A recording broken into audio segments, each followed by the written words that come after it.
A breathing trainer is not just to increase endurance and how long you can hold your breath underwater. It is a fantastic tool for healing your core postpartum, and especially if you have diastasis recti.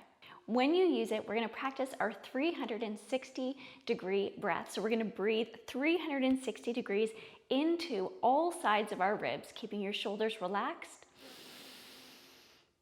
Expand out, and then on an exhale, engaging your core, knitting your core together.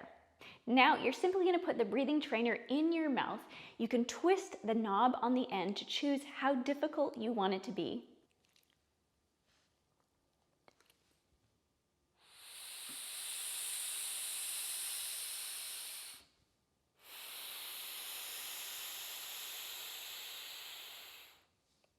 It really forces you to use your deep inner core muscles. You can also use your breathing trainer during your core workouts to accelerate your healing. If you use your breathing trainer for just a few minutes consistently every day, you will notice huge results.